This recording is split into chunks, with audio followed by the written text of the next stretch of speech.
So this is a book called White Slavery in the Barbary States. For all those out there that may not know what Barbary means, um, that's just Moors, um, referred to as Berbers in certain areas from the Maghreb or quote unquote North Africa. So when you hear Barbary states, just think of Moorish states. Don't take my word for it. Please look it up. So history has been sometimes called a gallery where in living forms are preserved the scenes, incidents, and characters of the past.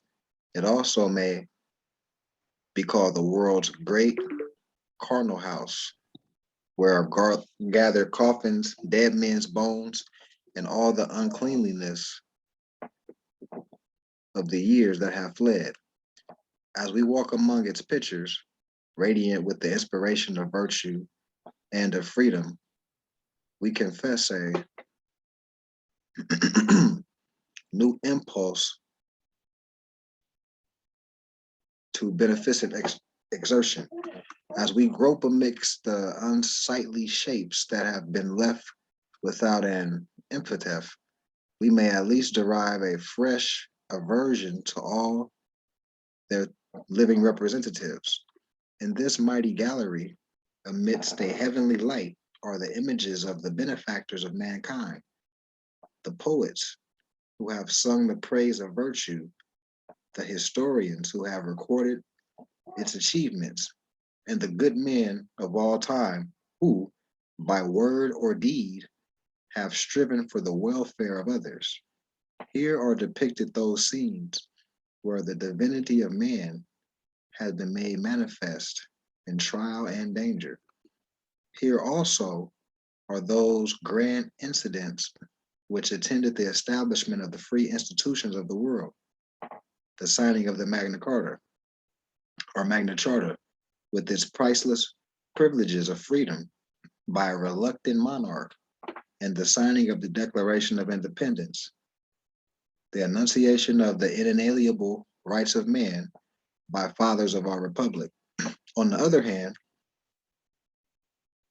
ignominious confusion far down in this dark, dreary charnel house is tumbled all that now remains of the tyrants, the persecutors, the selfish men under whom mankind have groaned.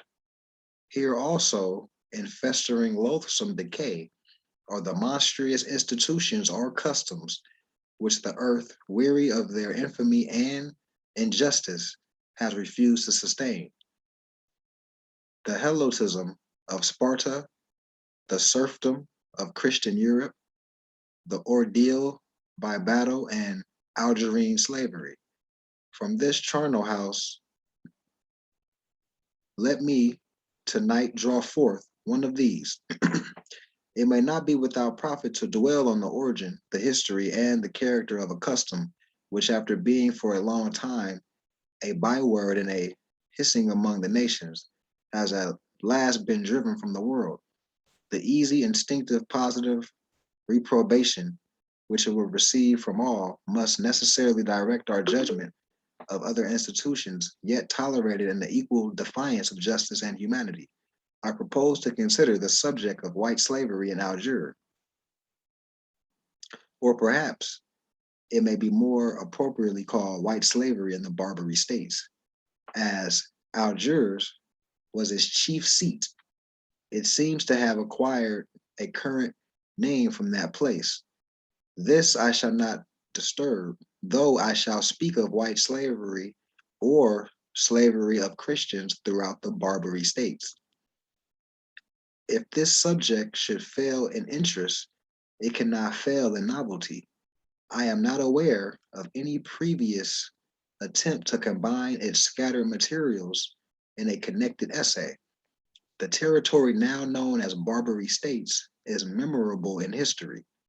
Classical inscriptions, broken arches, and ancient tombs, the Memorials of various ages still bear instructive witness to the revolutions which it has encountered. Early Greek legend made it the home of terror and of happiness. Here was the retreat of the Gargon, with snaky tresses turning all she looked upon into stone. And here also the garden of Hesperides, with its apples of gold. It was the scene of adventure and mythology. Here Hercules wrestled with Antaeus, and Atlas sustained with weary shoulders the overarching sky.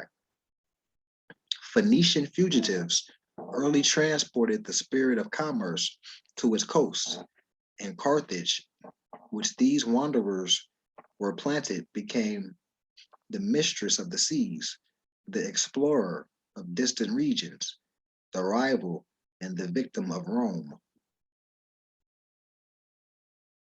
The energy and subtlety of Jugurtha here baffled for a while the Roman power, till at last the whole country, from Egypt to the Pillars of Hercules, underwent the process of annexation to the Cormorant Republic of ancient times.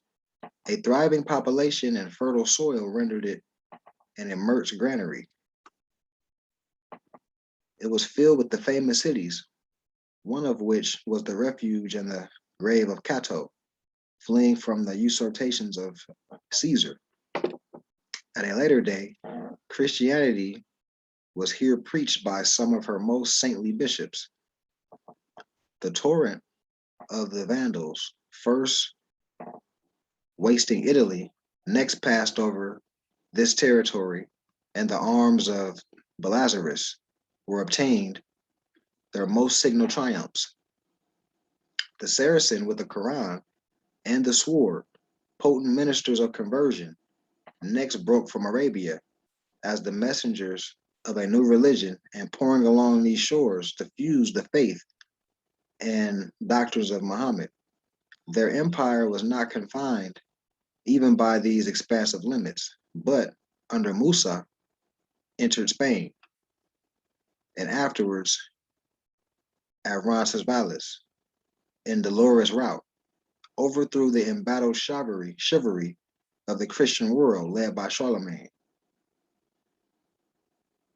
The Saracenic power did not long retain its unity or importance, and as we view this territory in the dawn of the modern history, when the countries of Europe are appearing in their new nationalities, we discern five different communities or states: Morocco, Algiers, Tunis, Tripoli, and Barca.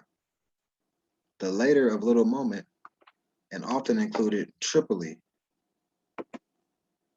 the whole constituting what was then and is still called Barbary states. This name has sometimes been referred to the Berbers or Berbers, constituting a part of the inhabitants, but I delight to follow the classic authority of Gibbon, who thinks that the term first applied by Greek pride to all strangers and finally reserved for those only who were savage or hostile, has justly settled as a local denomination along the north coast of Africa. The Barbary states then bear their past character in their name. They occupy an important space on the Earth's surface, on the north, washed by the Mediterranean Sea, furnishing such opportunities of prompt intercourse with Southern Europe. The Cato was able to exhibit in the Roman Senate figs freshly plucked in the gardens of Carthage, bounded on the east of Egypt, on the west by the Atlantic Ocean, and on the south by the vast, indefinite, sandy, flinty wastes of the Sahara, separating them from Sudan or Negro land. In the advantages of position, they surpass every other part of Africa unless, unless we accept Egypt, communicating easily with the Christian nations, and thus, as it were, touching the very hem and border of civilization. Climate adds its attraction to the region, which is removed from the cold of the north and the burning heats of the tropics, which it enriched with oranges, citrons, olives, figs, pomegranates, and luxuriant flowers. Its position and character invite a singular and suggestive comparison. It is placed between the 29th and 28th degrees of north latitude, occupying nearly the same parallels with the Slav states of our Union. It extends over nearly the same number of degrees latitude with the Slav states, which seem now, alas, typo, to stretch from the Atlantic Ocean to the Rio Grande. Okay, the Rio Grande, okay. Rio Grande.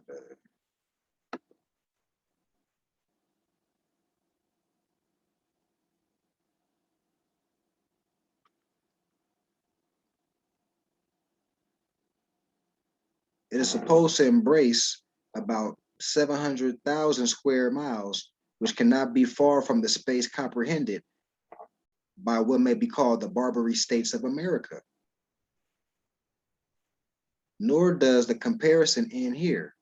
Algiers, for a long time, the most obnoxious place in the Barbary states of Africa, the chief seat of Christian slavery, and once branded by an indigent chronicler as the wall of the barbarian world. It is situated near the parallel of 36 degrees, 30 seconds north latitude, being the line of what is termed the Missouri Compromise, marking the wall of Christian slavery in our country west of the Mississippi. Other less important points of likeliness between the two territories may be observed.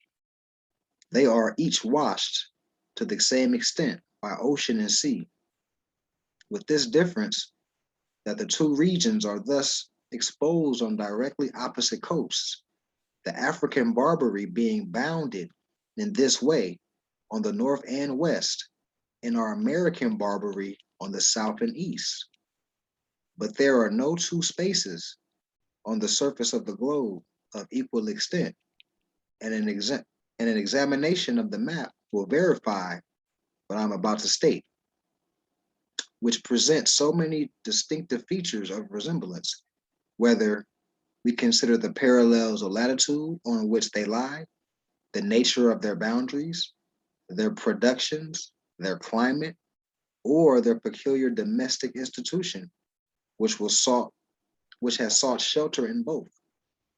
I introduce these comparisons in order to bring home to your minds, as near as possible, the precise position and character of the territory, which was the seat of the evil I'm about to describe. It might be worthy of inquiry why Christian slavery, banished at last from Europe, banished also from that part of this hemisphere which correspond in latitude to Europe, should have entrenched itself in both hemispheres between the same parallels of latitude, so that Virginia, Carolina, Mississippi, and Texas should be the American complement to Morocco, Algiers, Tripoli, and Tunis. Perhaps the common peculiarities of climate breeding indolence, lassitude, and selfishness may account for the insensibility of the claims of justice and humanity which have characterized both regions. The revolting custom of white slavery in the Barbary states was for many years the shame of modern civilization. The nations of Europe made constant efforts, continued through successive centuries, to procure its abolition and also to rescue their subjects from its fearful doom. These may be traced in diversified pages of history and in authentic memoirs of the time. The literature also affords illustrations which must not be neglected. At one period, the French, the Italians, and the Spaniards borrowed the plots of their stories mostly from that source or from this source. The adventures of Robinson Crusoe make our childhood familiar with one of its forms. Among his early trials, he was periodically captured by a rover from Sao, a port of Morocco on the Atlantic Ocean, and reduced to slavery. At this surprising change of circumstances, he says, from a merchant to a miserable slave, I was perfectly overwhelmed. And now I look back upon my father's prophetic discourse to me that I should be miserable and have none to relieve me, which I thought was so effectually brought to pass that I could not be worse. In Cervantes and his story of Don Quixote, over which so many generations have shaken with laughter, turns aside from his genial current to give a narrative of a Spanish captive who had escaped from Algiers. The author is supposed to have drawn from his own experience, for during 5.5 years he endured the horrors of Algerine slavery, from which he was finally liberated by a ransom of about $600.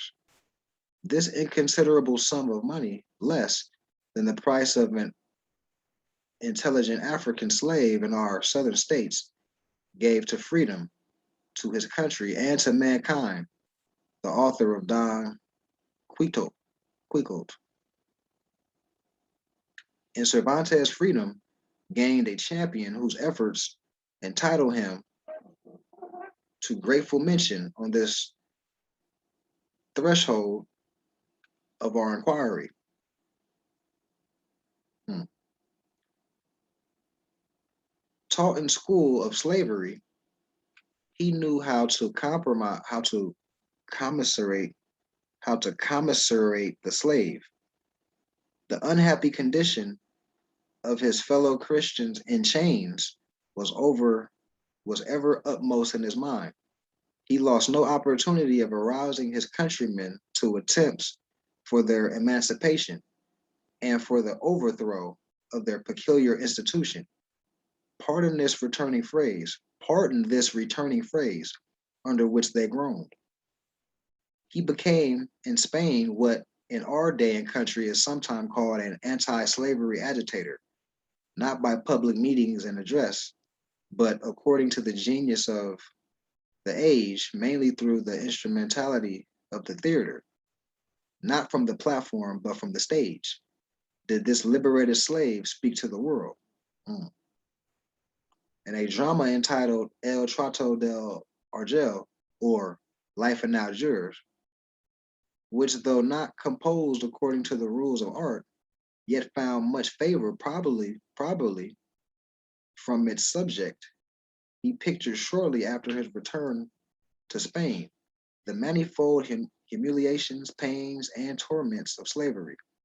This was followed by two others in the same spirit, La Gran Sultana, Don Catalina de Oviedo, which is the great Sultana, the Lady of Catalina of Oviedo, and the Los Bano de Argo, the galleys of Algiers.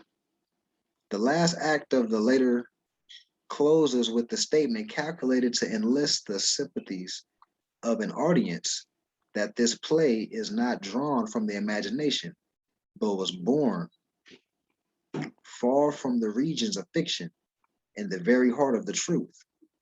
Not content with this appeal through the theater, Cervantes, with constant zeal, takes up the same theme in the tale of the captive.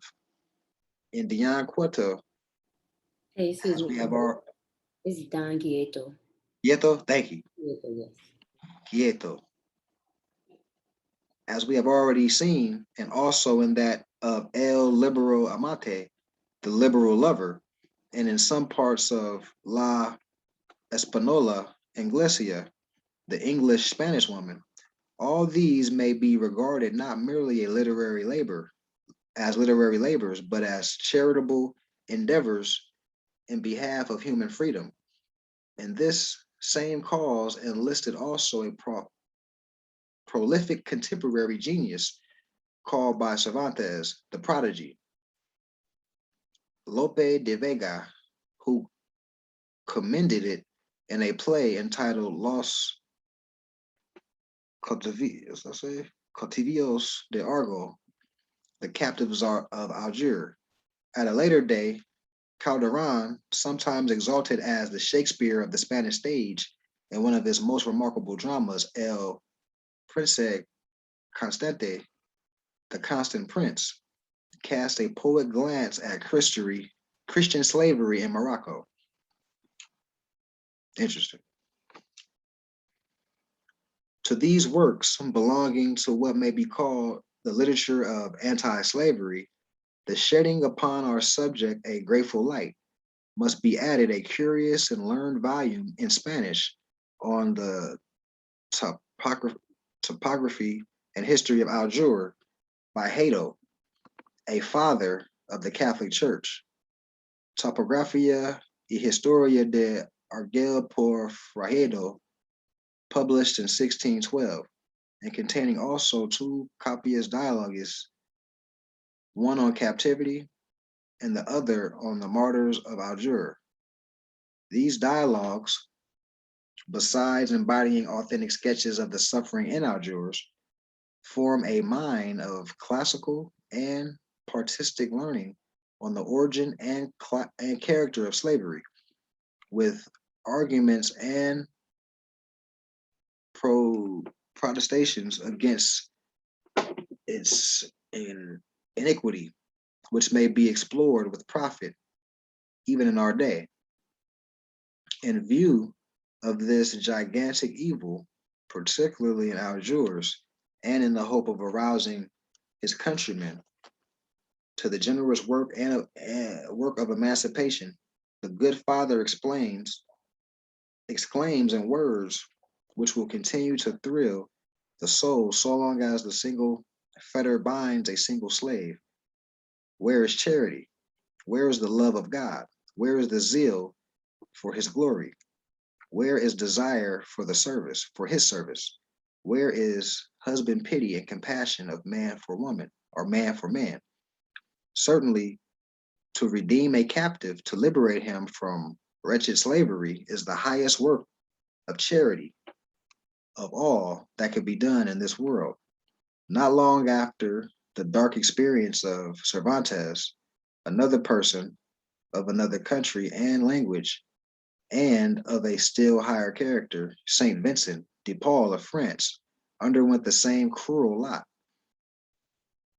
Happily for the world, he escaped from slavery to commence at home that long career of charity, nobler than any glories of literature, signalized by various Christian efforts against duels for peace, for the poor, and in every field of humanity, by which he is placed among the great names of Christendom.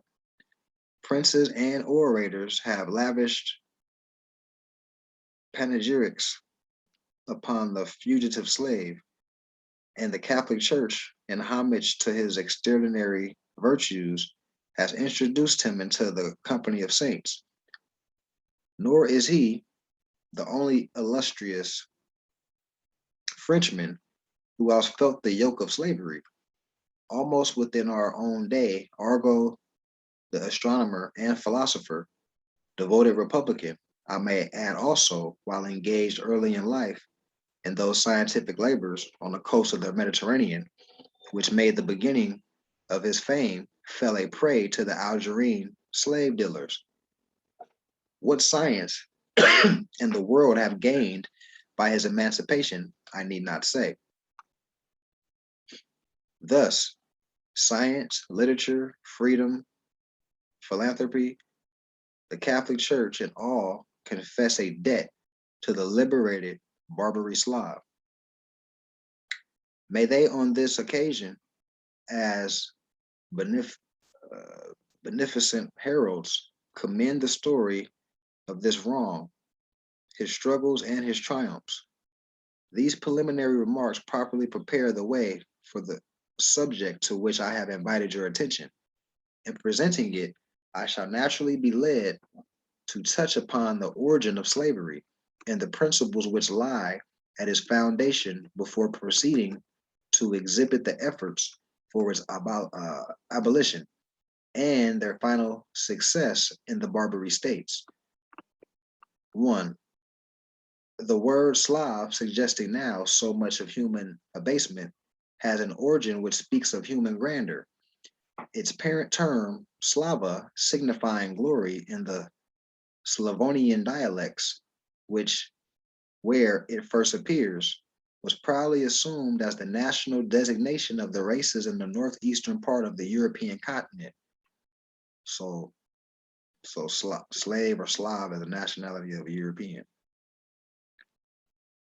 who, in the vicissitudes of war, were afterwards degraded from the condition of conquerors to that of servitude.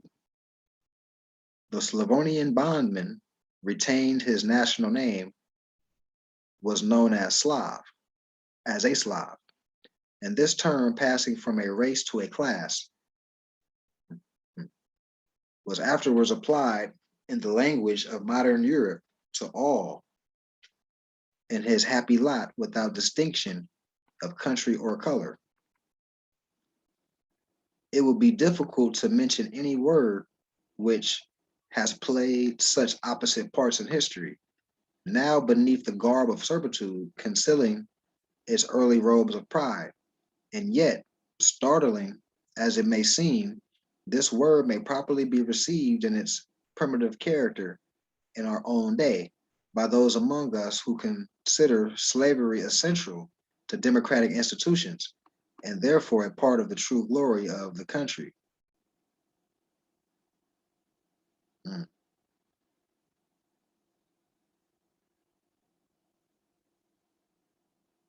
So you got the Slavs serving the dude with the turbans on. I don't know if y'all can see that. I know it might be kind of small for y'all small people with the phone. Slavery was universally recognized by the nation of antiquity. It is said by Pliny in a bold phrase that the Lacedaemonians invented slavery. If this were so, the glory of Lycurgus and Leonidas would not compensate for such a blot upon their character. It is true that they recognized it and it gave it a shape of peculiar hardship, but slavery is older than Sparta. It appears in the tents of Abraham, for the 318 servants born to him were slaves. It appears in the story of Joseph, who was told by his brothers to the Midianites for 20 pieces of silver. It appears in the poetry of Homer, who stamps it with the re, reprobation, which can never be forgotten, when he says, Jove fixed it certain that whatever day makes a man a slave takes half his worth away. In later days, it prevailed extensively in Greece, whose haughty people deemed themselves justified in enslaving all who were strangers manner, to their manner and institutions. The Greek has the right to be the master of the barbarian, was the sentiment in the Eurified, what's that say? Euripides? The Euripides, one of the first of her poets, which was echoed by Aristotle, the greatest of our intellects, and even Plato in his imagery,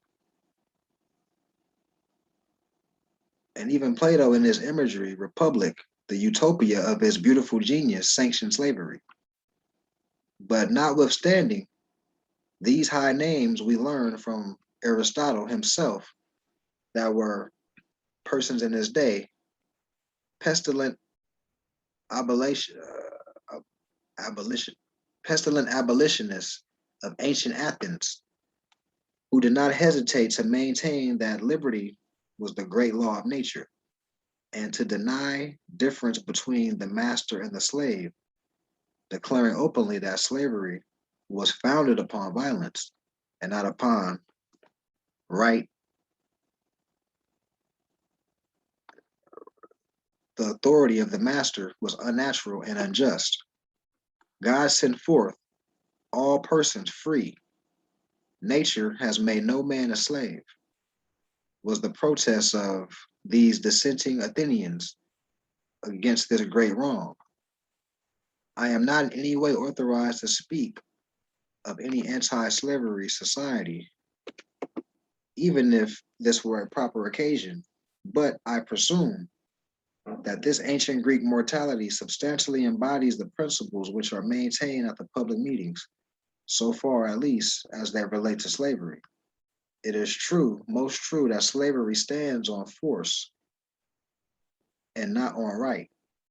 It is one of the hideous results of war, or of that barbarism in which savage war plays a conspicuous part. To the victor, it was supposed belonged the lives of his captives, and by consequence, he might bind them in the perpetual servitude.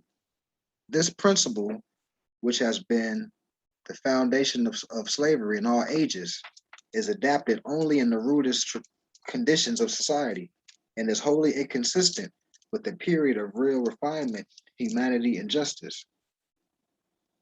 It is sad to confess that it was recognized by Greece, but the civilization of this famed land, though brilliant to the external view as the immortal sculptures of the Parthenon, was like that stately temple, dark and cheerless within. Slavery extended with new rigors under the military dominion of Rome. The spirit of freedom which animated the Republic was of that selfish and intolerant character which accumulated privileges upon the Roman citizen, while it heeded little the rights of others. But unlike the Greeks, the Romans admitted in history that all men were originally free by the law of nature, and they ascribed the powers of masters over slaves, not to any alleged diversities in the race of men, but to the will of society. The constant triumphs of their arms were signaled by reducing to captivity large crowds of subjugated people. Paulus Emilus returned from Macedonia with an uncounted train of slaves composed of persons in every department of life, and at the camp of Lucullus in Pontus, slaves were sold for 4 drachmae, or 72 cents a head. Terence and Platerius, Roman slaves, have, however, taught us that genius is not always quenched, even by the degrading captivity, while the writings of Cato, the censor, one of the most virtuous slaveholders of history, show the hardening influence of a system which treats beings as cattle. Let the husbandman, says Cato, sell his old oxen, his sickly cattle, his sickly sheep, his wool, his hides, his old wagon, his old implements, his old slave, and his diseased slave. And if anything else remains, let him sell it. He should be a seller rather than a buyer. The cruelty and inhumanity which flourished in the Republic, professing freedom, found a natural home under the emperors, the high priests of despotism. Wealth increased, and with it the multitude of slaves. Some masters are said to have owned as many as 10,000. while extravagant prices were often paid according to the fancy or caprice of the purchaser. Material mentions a handsome youth who cost as much as 400 sestertia or $16,000. It is easy to believe that slavery, which prevailed so largely in Greece and Rome, must have existed in Africa. Here, indeed, it found a peculiar home. If we trace the progress of this unfortunate continent from those distant days of fable when Jupiter, the merchandise and slaves, did not disdain a grace, the feast of Ethiopia's blameless race. I guess that's a Bible verse or something. The merchandise and slaves will be found to have contributed to the obligation of two hateful customs, once universal in Africa, the eating of captives and their sacrifice of idols. Thus, in the march of civilization, even the the, the barbarism of slavery is an important stage of human progress. It is a point in the ascending scale from cannibalism.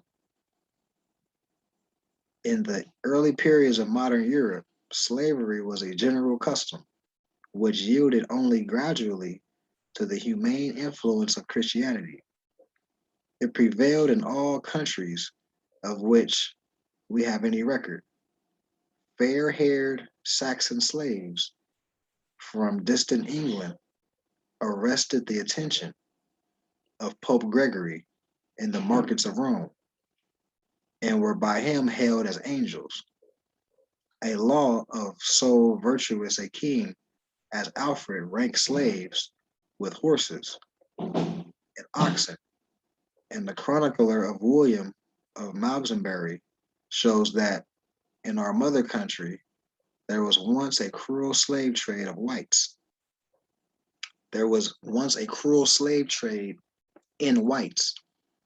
As we listen to this story, we shall be grateful again to that civilization which renders such outrages more and more impossible. Directly opposite, he says, to the Irish coast, there is a seaport called Bristol, the inhabitants of which frequently sent into Ireland to sell those people whom they had bought up throughout England. They exposed to sell maidens. They exposed to sell maidens in a state of pregnancy, with whom they made a sort of mock marriage.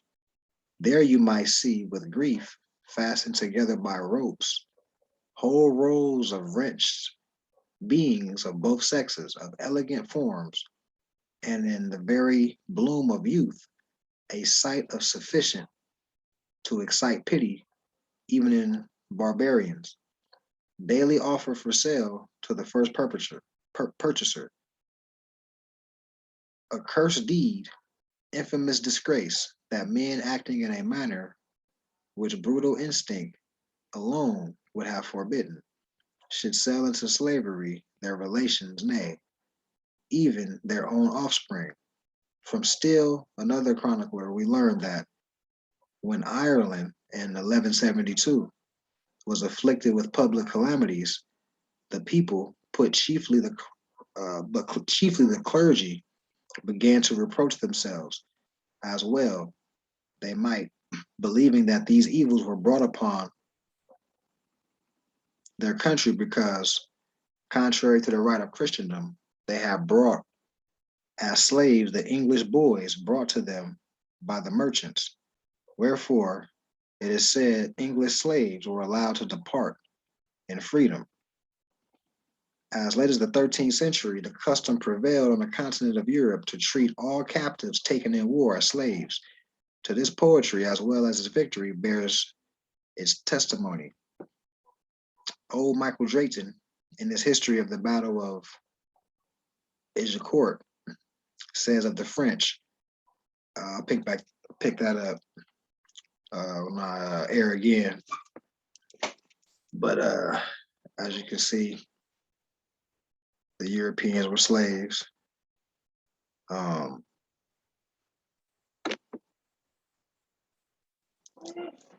me stop this recording.